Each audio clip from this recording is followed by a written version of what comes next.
Trump campaign is now reaching voters online. You are seeing the President of the United States. Look at the lines.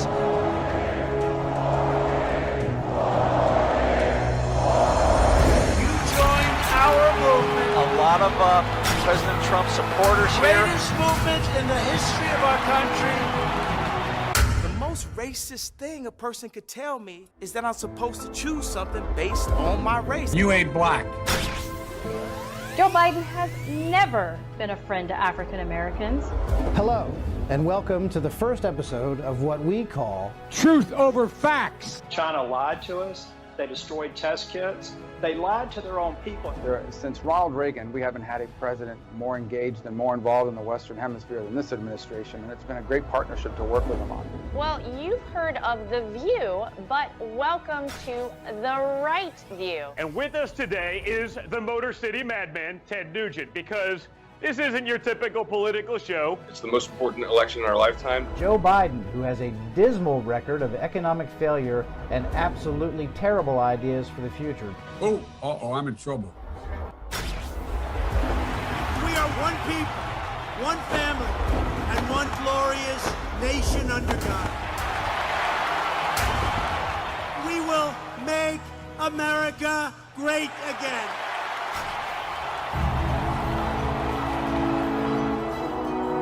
Welcome to Team Trump Online.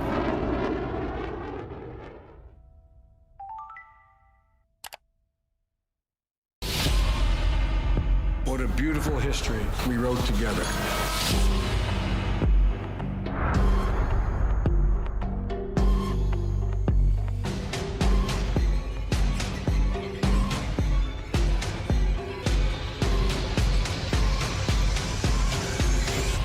China's not our problem.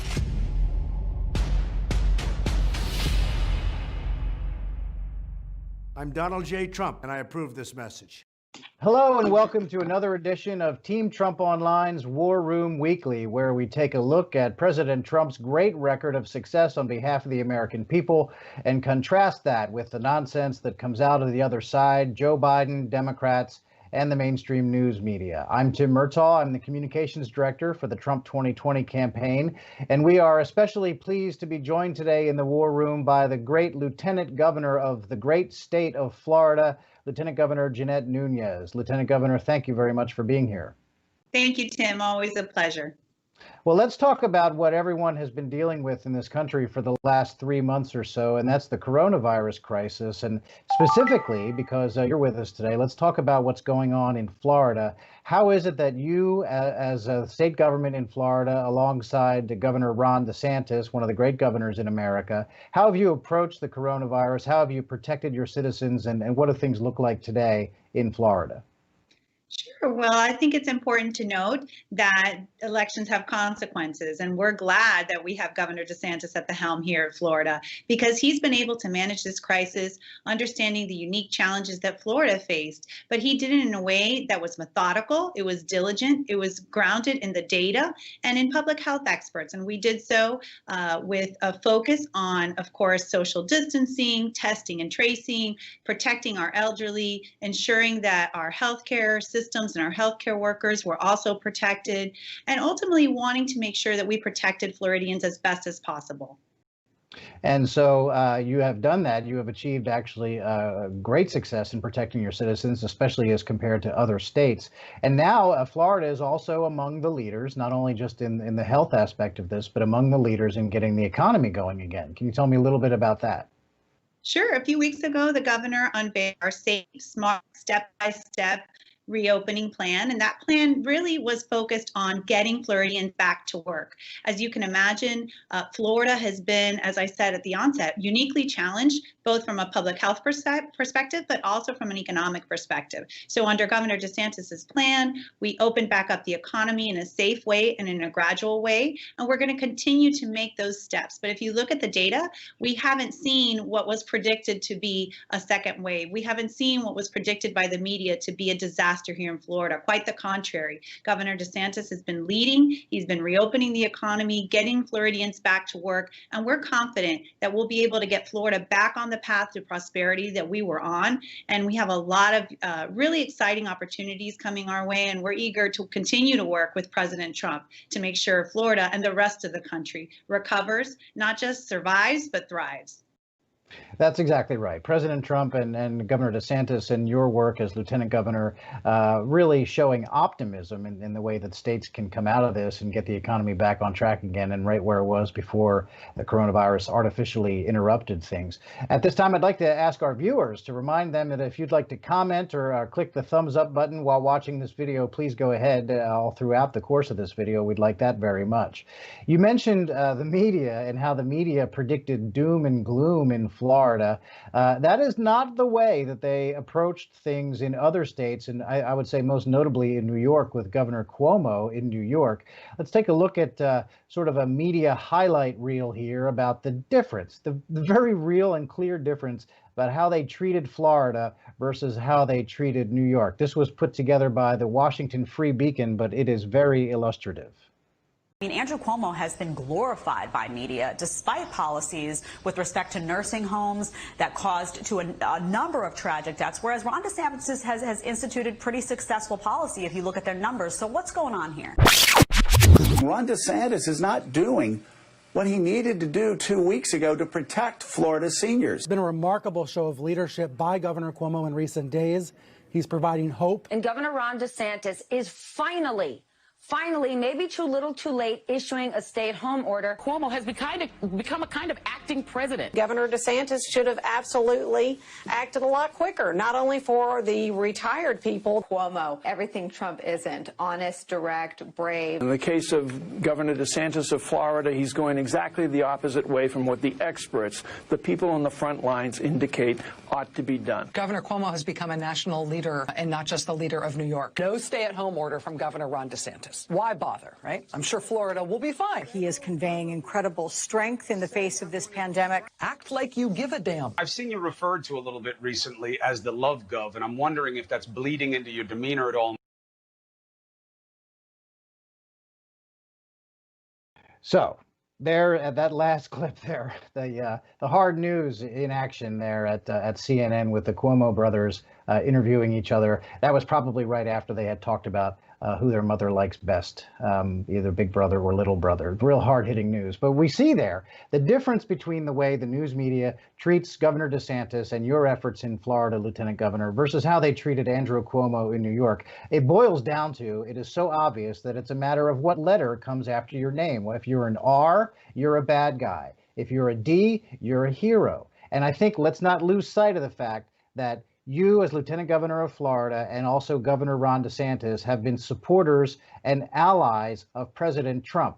And in the media's eyes, once you've done that, you're always going to be a bad guy. Isn't it just as simple as that?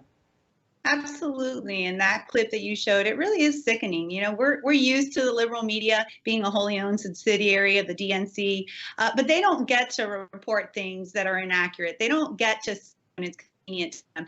They don't get to quote unquote claim that science is important unless it doesn't tell their story. So I think the numbers really are the ones that are showing the truth about the situation, how Governor DeSantis made great decisions that protected Floridians, saved lives, whereas Governor Cuomo, who has been hailed as a hero of this pandemic, really, if you look at the disaster that occurred under his leadership, it cost New Yorkers their lives, their livelihood. And I think that when the dust has settled, there'll be no other way to explain this pandemic, and basically showing that Governor DeSantis made the right decisions, Governor Cuomo not so much. Yeah, and you can see that the Democrats are actually panicked by this. They see the success that's happening in Florida and other states that are led by solid Republican governors. And as the president has said, it's time to get the economy back open again. He's followed the science all the way through. And what Democrats are worried about, there was a big Politico story this week. Democrats are scared to death that the economy is going to turn around. They're actually fearful of Americans benefiting from the economy rebounding. And so once again, we see for Democrats, bad news for America is good news for Democrats. What a sad pathetic position to be in, and really is something that used to be that as Americans we would, I don't know, root for America. But that's really not the position that Joe Biden and the Democrats find themselves in. And neither is the media in that position, as a matter of fact. Let's take a look at another clip here. This is, again, Governor DeSantis in the wake of a story where you had a health worker in Florida who claimed that she was removed from her job because she refused to alter or misuse data. And of course, that turned out not to be true, as we know now. And once again, the media ran with a false story because it was damaging to a Republican governor, an ally of the president's, and it turned out at the end to be false. Let's take a look at Governor DeSantis. Our data is available. Our data is transparent. In fact, Dr. Birx has talked multiple times about how Florida has the absolute best data. So any insinuation otherwise is just typical partisan narrative trying to be spun.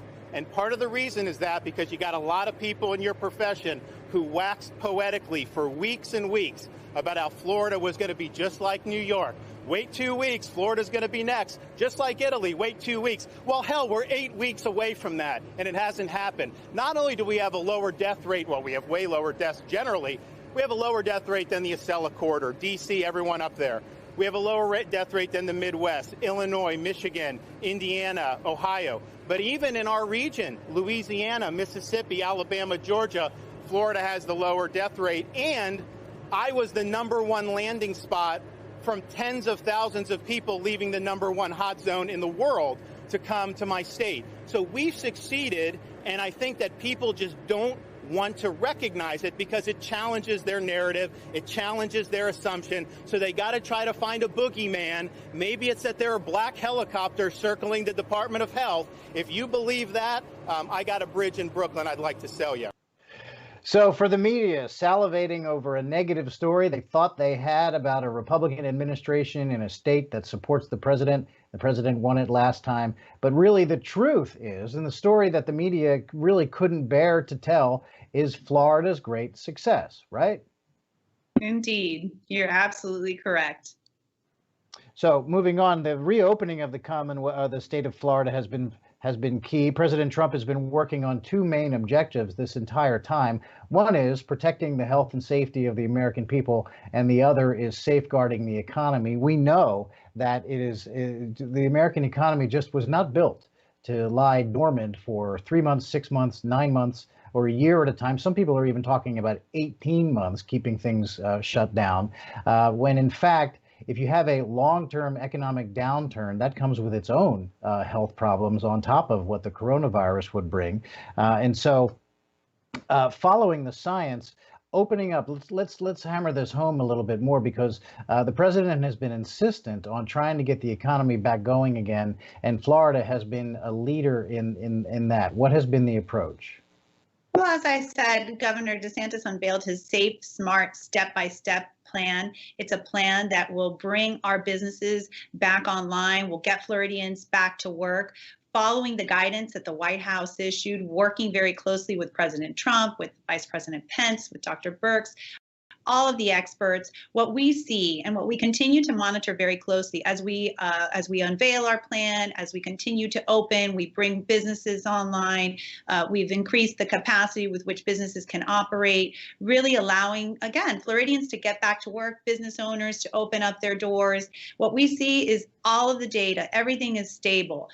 The rate of positive cases is stable. What we see is a continuation of counties to be able to open up. We do not see additional people being hospitalized. We do not see additional people on ventilators. In fact, we have fewer people in ICU and on ventilators every day. We look at that data. So all of that information, again, grounded and rooted in science, in the key public health measures that we understand are what are going to give us the foundation for decision making. And so Governor DeSantis is eager to get to phase 2. I would suspect in the next couple of days, we'll hear more about what the next steps are. But our goal is really to get Florida back to work, making sure that Florida recognizes that President Trump has been a tremendous leader during this pandemic, and he's the only person that can pull this country back onto that path to prosperity.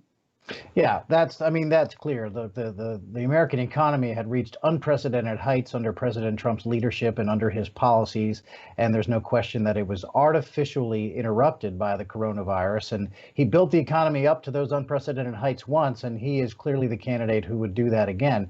And he's been safeguarding the economy with policies, very strong policies to protect workers, including the Paycheck Protection Program, which is something that he has been championing, and it's been very successful, run out of the Small Business Administration. And there are lots and lots and lots of businesses all over Florida who have benefited from that. And that means workers won't miss paychecks, even if those businesses weren't open and taking customers for a period of time. People weren't missing paychecks through that program. And here is some local TV coverage from Florida about one particular business. This is just but one of many, many good stories that we've heard through the Paycheck Protection Program under the Trump administration. We told you about a Sanford restaurant that had to lay off dozens of workers because of the pandemic. Well, now, thanks to the Paycheck Protection Program, Hollerback's Willow Tree Cafe, downtown Sanford, is now able to hire back some of those workers. Here's Fox 35's Amanda McKenzie. In March, the owner of Hollerback's Willow Tree Cafe in Sanford, this is the dining room, which is a little bit empty right now, had to let go of half of his staff, about 50 employees. We were crying. Business took a major hit. Theo Hollerback worrying that his restaurant wouldn't survive past May and more people would be put out of work. Now fast forward 6 weeks later, tables can once again be filled, and Hollerback finally heard back from the government on their application for the Payment Protection Program. Because I was running out of cash flow, so with this $300,000 loan, again, you know, just on payroll, and that's all it's designed to pay. So at 45, 50K a week, that gives us another 6 weeks at least. So now we're good until July. With that money, he has been able to rehire 20 employees, like Nicholas Crisitelli, who was furloughed for 30 days. And then all of a sudden losing my job, and then thinking to myself, I have no idea what I'm going to do. Got to file for unemployment, got to do the regular things that everyone does. Scan apples for the strudel. Crisitelli works as a baker decorating cakes and pastries. He's only back part-time for now, but is hoping business will pick up when people once again hear the sound of live folk music. I'm thrilled to be back. Getting back into the swing of things while focusing on staying healthy and keeping some distance. In Sanford, Amanda McKenzie, Fox 35 News. There you see President Trump's policies in action, helping people get going again, helping businesses keep workers on the payroll. And we also have seen that Joe Biden is against reopening the economy. And we see lots of Democrat governors across the country dragging their feet on reopening the economy without even bothering to look at Florida and how Florida can be a real model for how you can do that. I think, you know, politically speaking, the president has speculated that it is in the interests of Democrats to continue to inflict as much harm on the economy as possible because it will benefit them, in their view, come election time. So tell me what the truth is exactly, because you in Florida, Lieutenant Governor Núñez, and with Governor DeSantis, you've actually been an active partner with President Trump in Washington and using such programs like the Paycheck Protection Program. How's the partnership actually been, contrary to what Joe Biden, the Democrats, and the media would have you to have to say? Well, first of all, let's really focus on what President Trump has done, not just for Florida, but for the entirety of our country. He has worked with governors across this country. He has provided them with much needed relief, both financial as well as important public health needs that they have, such as PPE. And so what we've seen here in Florida specifically is President Trump has been phenomenal, working with our governor, working with our state to make sure that our healthcare workers had the equipment that they desperately needed, making sure that we had field hospitals set up in the event that we had a surge, which, by the way, based on Governor DeSantis's decisions, we never even approached anything near what the media was purporting in terms of hospitalizations. So there really was not a request that Florida had, which saved obviously a tremendous lives. It saved lives and it saved opportunities for our healthcare workers to be protected. And so Governor DeSantis working with President Trump, really that partnership has been a benefit and a blessing to Florida. Yeah, it's a really good news story that, frankly, we wish the news media would cover. But let's talk about the upcoming election, and we now know that Joe Biden is going to be President Trump's opponent, and there's a lot of things that that people talk about when it comes to these two men squaring off, and one of them that we like to highlight is the enthusiasm gap between the people who support President Trump and those who support Joe Biden. We like to say that President Trump's supporters would run through a brick wall to vote for Donald Trump, but ain't nobody running through a brick wall for Joe Biden. And I think we see an example of that enthusiasm on display all across Florida, up and down the coast of Florida, the Atlantic coast and the Gulf Coast, all over the place, with these spontaneous, impromptu Trump boat parades. Let's take a look at some coverage of this, and I'd like to get your thoughts on that. Here's some tape. Speaking of travel, it was a busy day on the water. 500 boats sailed from the Cape Coral Midpoint Bridge today. You're looking at visuals from a boat parade that actually honored the Trump 2020 campaign, and it was also to support veterans during this Memorial Day weekend. Now, these boats rode from Cape Coral all the way to the Sanibel Lighthouse. It's Memorial Day. All the ones that have lost their lives and put it on the line for me, you know? So it's just, I feel like I'm privileged. There was a similar boat parade at the same time in Collier County. Boats started at the Naples City Dock and went to the Jolly Bridge on Marco Island. That parade was in support of President Trump as well. Take a look at this. President Trump is tweeting his appreciation for a parade in his honor early today. A few dozen boats participated just days after boat ramps were reopened in Palm Beach County. The parade took place near his Mar-a-Lago resort on Palm Beach. Supporters waved Trump flags and signs praising the president. Trump taking to Twitter to thank his supporters. He says he promises to, quote, never let you down. This is amazing.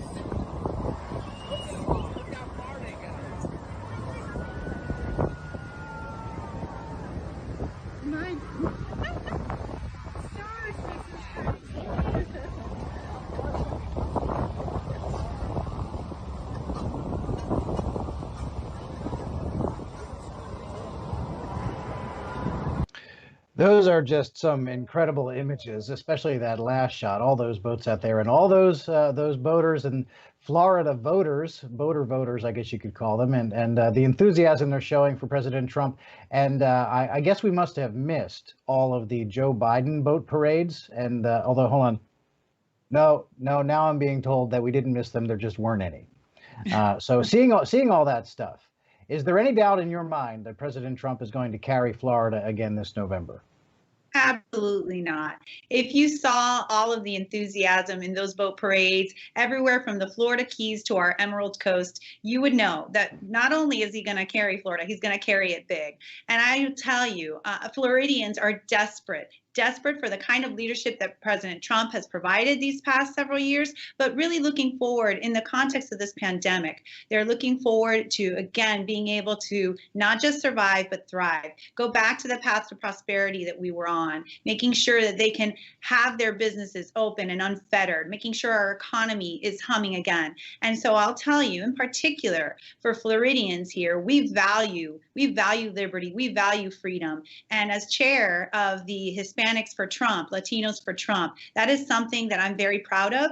And I will tell you something, for Hispanics from every corner of this hemisphere, they recognize that President Trump is not only willing to stand up and fight for freedom and democracy, but he is also willing to stand up to despots and dictators, because he said it time and again. And nothing rings truer than when he says that America will never be a socialist country. And I can tell you, I haven't heard that from Basement Biden at all. So we are very proud to support President Trump, and I think that we're going to be celebrating very soon. Yeah, and I think you bring up an excellent point talking about despots and dictators. And we heard Joe Biden just a couple of weeks ago tell a Miami TV station that he would return to the Obama policy of appeasing Cuba, which of course props up the dictatorship there. And it also makes it easier for Cuba to assist in propping up Maduro in Venezuela. So very, very important key differences between President Trump and his strong stance for freedom and against socialist dictators versus Joe Biden, who would just sort of let them go about their business and actually make life easier on them by re-engaging with them and filling their coffers in their government and making them stronger. So that I'm afraid is where we will have to leave it. Florida Lieutenant Governor Jeanette Núñez, thank you so much for being with us today. Thank you, Tim. And thanks to our viewers for joining us for another episode here. And we want to remind folks to please download the Trump 2020 app. It's available in the App Store right now.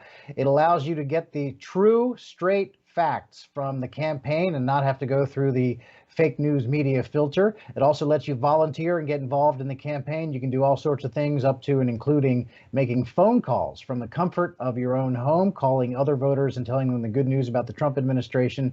And by doing all of that, you can actually earn points and trade those points in for great prizes up to and including a picture of yourself with President Trump. And with that, I am Tim Murtaugh with the Trump campaign. We thank you for watching, and we hope you join us here next week.